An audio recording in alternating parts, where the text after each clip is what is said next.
Je donne maintenant la... I now give the floor to the representative of Brunei to introduce the statement of the Minister. Mr. President, I have the honor to introduce the Honorable Dato Erywan Pehin Yusof, Second Minister of Foreign Affairs of Brunei Darussalam, who will be addressing the 76th session of the United Nations General Assembly through a pre-recorded video. Bismillahirrahmanirrahim. Mr. President, Mr. Secretary General, Excellencies, ladies and gentlemen, Assalamu alaikum warahmatullahi wabarakatuh, and peace be upon you all. Let me at the outset convey the warm greetings of His Majesty the Sultan and Yang di-Pertuan of Brunei Darussalam to this august assembly. I would also like to congratulate His Excellency Abdullah Shahid on assuming the presidency of the 76th session of the General Assembly and wish him much success in his new role. I wish to also congratulate Secretary General Antonio Guterres on his reappointment. This serves as a testament of Member States' confidence towards his able leadership, and I welcome his continued dedication and commitment towards serving the international community. Mr. President, for more than 18 months, Brunei Darussalam and the rest of the world continue to face the challenges of the COVID-19 pandemic. After a year of being free of local transmissions, Brunei Darussalam now faced another wave of the pandemic. In our efforts to control the spread of the virus and its variants, the government of His Majesty has swiftly implemented several measures similar to other countries, including restricted movements and international travel, as well as ramping up vaccination efforts. Although our experience is one of many that demonstrates the need to remain vigilant, it is still vaccination that is key to controlling the spread and ensure the safety of our people. However, the current global system of vaccine distribution remains to be much concern. Although over 3.5 billion doses of vaccines have been distributed globally, 75% of these vaccines only go to 10 countries. On top of that, low-income countries are only able to vaccinate less than 2% of their population. It is therefore urgent for Member States to work together with pharmaceutical companies to ensure that COVAX are able to fulfill its commitments to supply and deliver equitable, accessible, and affordable vaccines for all. The message of the Secretary General rings true. No one is safe until everyone is safe. As we recover from the pandemic, another long-term challenge that is emerging due to repeated lockdowns and quarantines is the issue of mental health. If remain unaddressed, our next generation of workforce and the generation after that will greatly be affected, ultimately resulting in the slowdown of the global economy and developmental progress. In this regard, we welcome the inclusion of an indicator on preparedness for providing mental health and psychosocial support during emergencies in the Comprehensive Mental Health Action Plan by the World Health Assembly. In our region, Brunei Darussalam is working closely with Australia and Malaysia in adopting the East Asia Leader Statement on Mental Health Cooperation in October at the 16th East Asia Summit. This will help strengthen regional efforts towards addressing mental health and encourage other member states to take concrete collective actions in promoting better mental health in the region. At the crux of it all, the people's health and well-being are fundamental to build back better and stronger towards a resilient global community.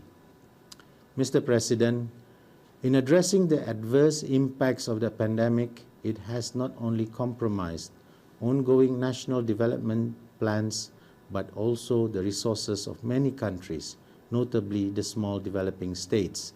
And recently, there have been reports that the effect of the pandemic will inevitably delay progress towards achieving the 2030 agenda. In this regard, we must ensure that our recovery efforts prioritize the recovery of our economies by ramping up of trade and investments so that livelihoods and employment can quickly recover. This means that we must continue to uphold free and open trade and investment, encourage greater technological collaboration and transfer, as well as strengthen global developmental cooperation to ensure no country is left behind. In pursuing our recovery plans from the pandemic, it is also timely for us to incorporate green initiatives. This is because the threat of climate change continues to exist during the pandemic, and the recent forecast of the Intergovernmental Panel on Climate Change report is not positive at all. We already made commitments under the Paris Agreement, and all that remains is for us to uphold and implement them. In this important climate year, we welcome the UK's presidency and hosting of the COP26, and their calls for the world to come together, deliver and raise climate ambitions where possible. We look forward to a meaningful outcome at the COP26 in Glasgow that would set the tone and direction for global efforts in the future. In our region, we are launching the ASEAN Framework for Circular Economy to close the loop on finite resource wastage while enhancing economic growth and reducing pressure on the environment. Mr. President, ASEAN, under the chairmanship of Brunei Darussalam this year with the theme We Care, We Prepare, We Prosper, intends to make good on the promise of building resilience through hope. This alignment with the General Assembly's theme shows the importance of ensuring that there is hope for our people and planet in the future. Our ASEAN deliverables also demonstrate our commitment to maintaining regional peace and security.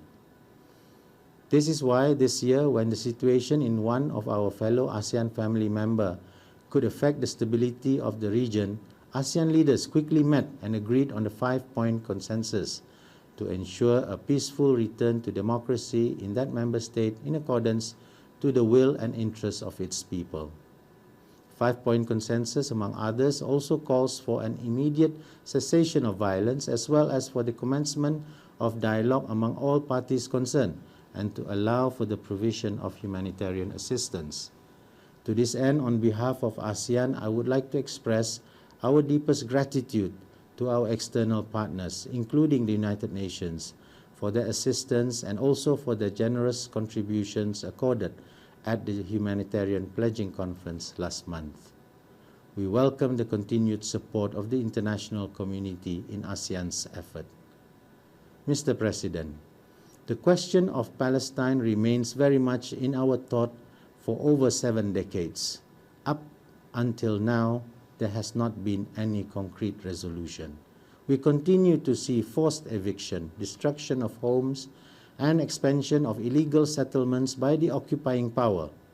This has not only deprived the Palestinians of their basic human rights, but also have denied them of any chance for their right to self-determination. The UN Security Council has a special responsibility to call for cessation of all violence and fulfill its obligation of upholding international peace and work towards finding a comprehensive and lasting peace on the basis of the two-state solution.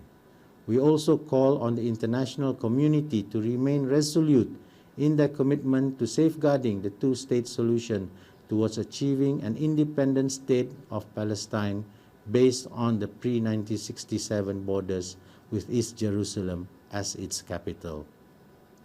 Mr. President, Brunei Darussalam stands here today to reiterate our support and commitment to preserving international peace and security, promote prosperity and sustainable development, underpinned by the adherence to international obligations and rule of law as enshrined in the UN Charter. Let us move forward in this new normal with the renewed spirit of upholding multilateralism and continued hope to achieve international peace, prosperity, and security for all of our people. Thank you.